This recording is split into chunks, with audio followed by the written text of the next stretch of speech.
Hello and welcome to the Cincinnati Zoo and Botanical Garden and to Wildlife Canyon, home to our Sumatran Rhino. My name's Juliet and I'm very excited to introduce you to Harapan, the third Sumatran Rhino born in captivity in over a century. So even if you're not familiar with him, he's very familiar to the Cincinnati Zoo because he was one of 3 Sumatran Rhino calves born here and has spent much of his 8 years of life here at the zoo. So Sumatran Rhinos are a very secretive species and not much is known about them. Even more secretive when he's hiding in the back. You can't see him. How many of you guys have ever seen him when you've come to the zoo? You've seen him before? Sometimes people haven't because he's actually inside during most of the day, after 1 p.m. This is because in the wild, Sumatran rhinos live underneath a dense canopy of trees in Southeast Asia and don't encounter much sun, unlike the African species of rhinos. The trees there can actually block out up to 96% of the UV rays that filter down from the sun. So even with these canopies you can see hanging above his enclosure, the late afternoon Cincinnati sun is just too bright and we want to make sure that he doesn't damage his sensitive eyes. So if you've ever seen any of our other rhinos here at the zoo and you see a Harapan, you might notice that he's quite a bit smaller. This is because Sumatran rhinos are actually the smallest of the 5 living or extant species of rhinos in the world, weighing anywhere between 1,100 and 1,800 pounds. Harapan weighs right around 1,800 pounds himself, and while that's impressive, he'd be dwarfed by our female black rhino who weighs almost 2,500 pounds, or the weight of a small car. So, as you can see him, if he decides to come out, you can notice on his face that he has 2 horns on the top of his head, just like the African species of rhinos do. And this makes him unique among the Asian species of rhinoceros. So he's the only Asian rhino to have 2 horns. The others only have 1. Just like all rhinos, however, he loves to wallow, so you can see his big mud puddle in the middle of his enclosure there that he uses to keep cool and keep flies away. So if you're ever here and you don't see him out, or you don't hear him in the back, but you do see a big pile of mud moving around, that's probably him. Yeah, there he is coming out. So if he does come out farther, you'll also be able to see just how quite furry he is. So Sumatran rhinos have a lot more hair than the other species of rhinos, and it's a nice reddish-brown color. So they're a lot hairier than the other rhinos because they're actually more closely related to the ancient woolly rhinos from the Ice Age than any of the other modern species of rhinos. So here at the Cincinnati Zoo, we've been very important and involved with saving Sumatran rhinos as a species. So unfortunately, Sumatran rhinos like Harapan are critically endangered with less than 100 left in the world. The rhino you see today is actually the only Sumatran rhino left in North America and is one of only 9 in captivity. They're disappearing because of poaching and deforestation. But thankfully there have been some amazing efforts to save the species. and the Cincinnati Zoo has been one of the most successful in raising Sumatran rhinos in captivity. So between 1984 and 1990, about 40 Sumatran rhinos were brought into captivity all throughout the world, including Harapan's mother, Emmy. At the time, however, no one really knew much about Sumatran rhinos and no one really knew how to take care of them. Luckily, it was the keepers at the Cincinnati Zoo that first discovered the proper diet for Sumatran rhinos, 120 pounds of fresh produce a day. So unlike the other species of rhinos that are more well known, Sumatran rhinos can't survive on a diet consisting of mainly alfalfa and hay. Instead, Harapan gets his own personal smorgasbord of ficus sprouts imported from California and Florida every single day, making him the most expensive animal at the zoo. In addition to those trees and shrubs, he also gets local browse twice a week, including elm, hackberry, and mulberry, in addition to 6 pounds of grain and 10 to 15 pounds of apples, carrots, bananas, and papayas. So when you bought your admission today, or you take a ride on the train or the carousel, know that some of your money is being used to help feed this magnificent animal.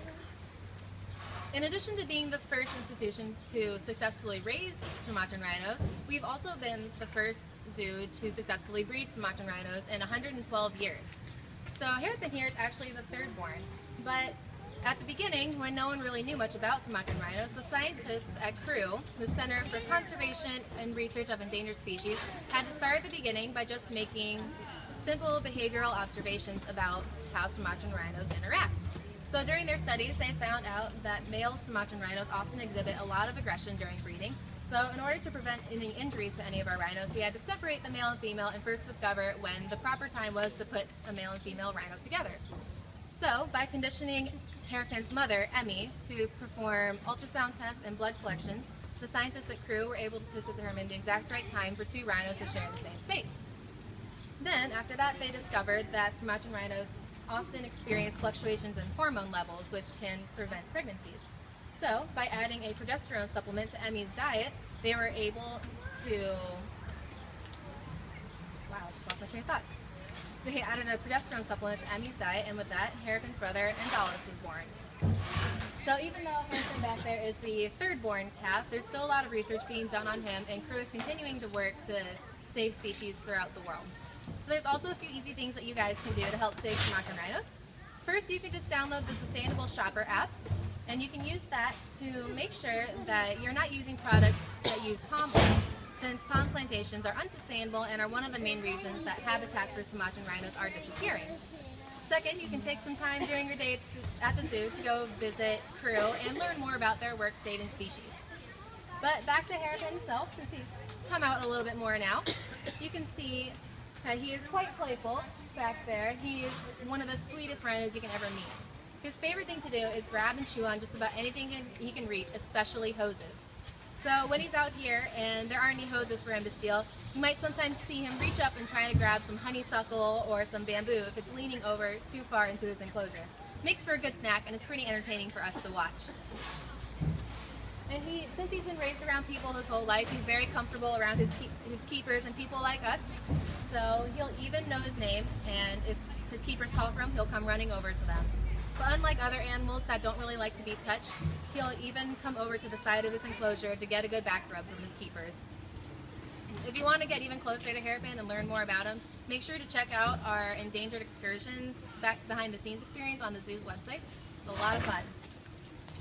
So I hope you all have learned a little bit of something about Harapan and the rest of the species today, and have learned about what a rock star he is. Since he is such an amazing animal, he has a tremendous hope and responsibility for continuing species by hopefully someday becoming a father. So for this reason, he will someday soon be traveling back to his roots in Indonesia to our Sumatran Rhino Sanctuary. So since he's the only Sumatran Rhino left in North America, that's his only opportunity to breed and have continuous species. So even though we'll all miss him, know that he's going to a sanctuary armed with a breeding team and veterinary staff trained by crew, so that he may one day soon become a father, joining his brother Indalus, who's already sired a calf, and continue his species and ensuring that it's around for generations to come. You have a question, bud? Yeah. What happened to, you said he was born with 3, but what happened to his brother to the other 2? So his brother is actually already over in Sumatra, and he's already had a baby, but his sister passed away.